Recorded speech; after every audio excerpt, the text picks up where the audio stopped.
আসসালামু আলাইকুম। তো এই ভিডিওতে হচ্ছে বেসিক্যালি ফিজিক্স সেকেন্ড পেপারের ১ম চ্যাপ্টার মানে হচ্ছে থার্মোডায়নামিক্স এর একটা কোয়েশ্চেন নিয়ে আলোচনা করা হইছে।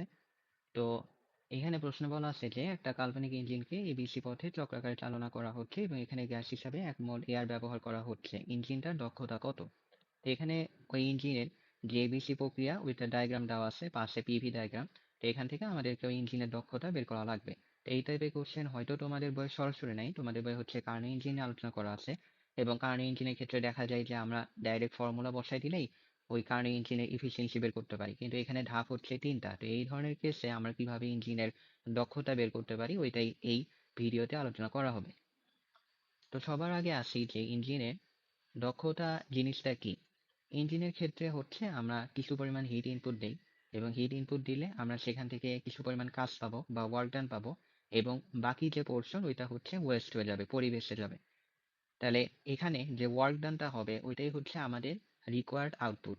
তো এফিসিয়েন্সি হচ্ছে বেসিক্যালি রিকোয়ার্ড আউটপুট বাই হচ্ছে ইনপুট। এই দুইটা রেশিও নিয়ে আমরা যদি 100% দিয়ে গুণ করে দেই তাহলে হচ্ছে আমরা এফিসিয়েন্সি পাবো। তাহলে ইঞ্জিনের ক্ষেত্রে এফিসিয়েন্সি হবে work by Q input into 100%। তো কিউ ইনপুটটা হচ্ছে ওই ইঞ্জিন ওই পুরো প্রক্রিয়ায় মানে এক চক্রের পুরো প্রক্রিয়া আর কি যতটুকু তাপ গ্রহণ করে, আর ওয়ার্ক ডানটা হচ্ছে পুরো প্রক্রিয়ায় যতটুকু কাজ করবে। আচ্ছা, তো আমাদের কাজ হচ্ছে যে ডায়াগ্রামটা দেওয়া আছে সেখান থেকে পুরো প্রক্রিয়ায় কতটুকু কাজ হয় ওইটা বের করা এবং ওই পুরো প্রক্রিয়ায় কতটুকু তাপ গ্রহণ করবে ওইটা বের করা। তো বের করলে সেখান থেকে আমরা ইজিলি এফিসিয়েন্সিটা বের করতে পারবো। তো এখন আসি প্রথম যে ধাপ মানে হচ্ছে এ থেকে বি। এখন দেখো এখানে এ পয়েন্ট আর বি পয়েন্টের চাপও আলাদা, আয়তনও আলাদা। তার মানে হচ্ছে যে এ বি প্রক্রিয়া হচ্ছে সমচাপ প্রক্রিয়াও হবে না, সম আয়তন প্রক্রিয়াও হবে না। তো এখন আমরা বাকি যে কন্ডিশন আছে রুদ্ধতাপীয় আর হচ্ছে সমুষ্ণ এই দুইটার জন্য চেক করতে পারি। তো দেখো আমি যদি P A into V A করি, এই দুটার যে গুণফল আর পিভি ইন্টু ভিবি এই দুইটার গুণফল কিন্তু সেম আসবে। সেম আসা মানে হচ্ছে যে এই প্রক্রিয়াটা হচ্ছে সমুষ্ণ প্রক্রিয়া। তো এবি যদি সমস্ত প্রক্রিয়া হয়, এ পয়েন্টের টেম্পারেচার দেওয়া আছে হচ্ছে 300 কেলভিন। তার মানে হচ্ছে এ পয়েন্ট আর বি পয়েন্ট দুই পয়েন্টেরই টেম্পারেচার হবে 300 কেলভিন। এখন এই প্রক্রিয়ায় আমাদেরকে যে গৃহীত তাপ বা আর কি তাপের যে পরিবর্তন ডিকিউ ওইটা বের করা লাগবে। তা দেখো থার্মোডাইনামিক্স এর ফার্স্ট ল অনুযায়ী আমরা লিখতে পারি ডিকিউ ইকুয়াল হচ্ছে ডিইউ প্লাস ডিডাব্লিউ। তো সমস্ত প্রক্রিয়ায় ডিইউ এটা 0 হয়ে যাবে। তাহলে ডিকিউ ইকুয়াল আসবে হচ্ছে ডিডাব্লিউ। তো ডিডাব্লিউ ইকুয়ালস তো আমরা আবার লিখতে পারি হচ্ছে N into R into T into লন ভিবি বাই ভিএ। আচ্ছা, ভিবিটা হচ্ছে ফাইনাল আর ভিএটা হচ্ছে ইনিশিয়াল ভলিউম। তো সবকিছু বসাই দিলে দেখো আমরা ডিকিউ এর ভ্যালু পাবো হচ্ছে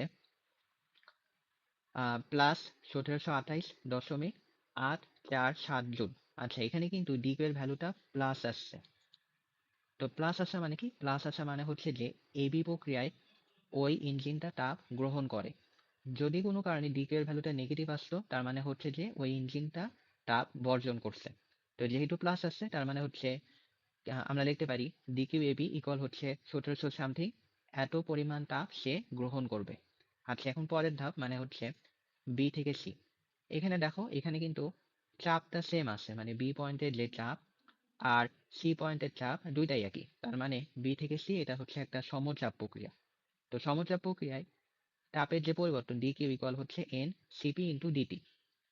তো এখন আমাদেরকে সিপি এর ভ্যালুটা বের করা লাগবে। তো প্রশ্নে বলা আছে গ্যাস হিসেবে এয়ার ব্যবহার করা হয়েছে। এয়ারকে আমরা ডি পরমাণু গ্যাস হিসেবে কনসিডার করতে পারি, যেহেতু এয়ার এর ক্ষেত্রে বেশিরভাগ অংশই হচ্ছে নাইট্রোজেন আর অক্সিজেন।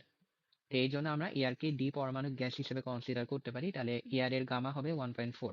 তো সেখান থেকে আমরা সিপি এই ফর্মুলা অনুযায়ী বের করতে পারি। বের করলে আসবে হচ্ছে 7/2 ইন্টু আর।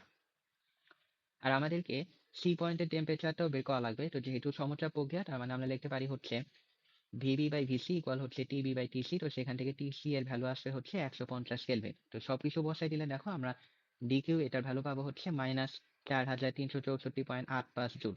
তো এখানে দেখো ভ্যালুটা কিন্তু নেগেটিভ আসছে।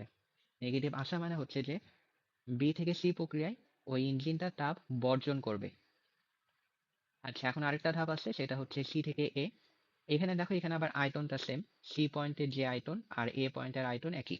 তার মানে হচ্ছে সি থেকে এ এটা হচ্ছে সম আয়তন প্রক্রিয়া। তো সম আয়তন প্রক্রিয়ায় তাপের যে পরিবর্তন ডিকিউ ইকুয়ালস টু আমরা লিখতে পারি হচ্ছে এন সিভি ইন্টু ডিটি। তো একইভাবে আমরা হচ্ছে ভ্যালুগুলো যদি বসাই দেই তাহলে সেখান থেকে দেখো আমরা তাপের পরিবর্তন পাবো হচ্ছে প্লাস 3117.75 জুল। তো এখানে যেহেতু ভ্যালুটা আবার প্লাস আসছে, তার মানে হচ্ছে যে সি থেকে এ এই প্রক্রিয়ায় তাপ গ্রহণ করবে। তাহলে দেখো এখানে তাপ গ্রহণ হচ্ছে এবি প্রক্রিয়ায় এবং সিএ প্রক্রিয়ায়, আর মাঝখানে যে বিসি প্রক্রিয়া ওইখানে কিন্তু তাপ বর্জন করে। তাহলে টোটাল হিট ইনপুট বা গৃহীত তাপ এটা ইকুয়ালস আমরা লিখতে পারি কিউএইচ ইকুয়াল হচ্ছে ডিকিউ এবি প্লাস হচ্ছে ডিকিউ সিএ, যেটা আসবে হচ্ছে 4846.597 জুল, এরকম একটা ভ্যালু পাবো। হিট ওয়েস্ট বা বর্জিত তাপের ক্ষেত্রে দেখো কিউএল ইকুয়াল হবে ডিকিউ বিসি, মানে হচ্ছে শুধুমাত্র বিসি প্রক্রিয়ার যে তাপের পরিবর্তনটা ছিল, তো এটা ভ্যালু হচ্ছে 4364.85 জুল। এখানে এক্সট্রা করে মাইনাস দেওয়ার দরকার নাই, কারণ হচ্ছে বর্জিত তাপ বা হিট ওয়েস্ট এগুলো হচ্ছে নিজেই নেগেটিভ ওয়ার্ড। তো নেগেটিভ ওয়ার্ড হওয়ার কারণে এখানে এক্সট্রা করে আবার মাইনাস দিতে হবে না। তো কিউএল ইকুয়াল হবে জাস্ট 4364.85 জুল। তাহলে এখান থেকে দেখো যে গৃহীত তাপ মাইনাস বর্জিত তাপ এই দুইটার যে বিয়োগফল ওইটাই কিন্তু হচ্ছে কৃতকাজ। তো কৃতকাজের ভ্যালু আসে হচ্ছে 481.747 জুল। তো সেখান থেকে আমরা ইজিলি ওই ইঞ্জিনের যে ইফিসিয়েন্সি ওইটা বের করতে পারি হচ্ছে W/QH ইন্টু 100%, এটা করলে আসলে হচ্ছে 9.94%। তো দেখা যাচ্ছে যে ইঞ্জিনটার ইফিসিয়েন্সি অনেক কম, লেস দেন 10%।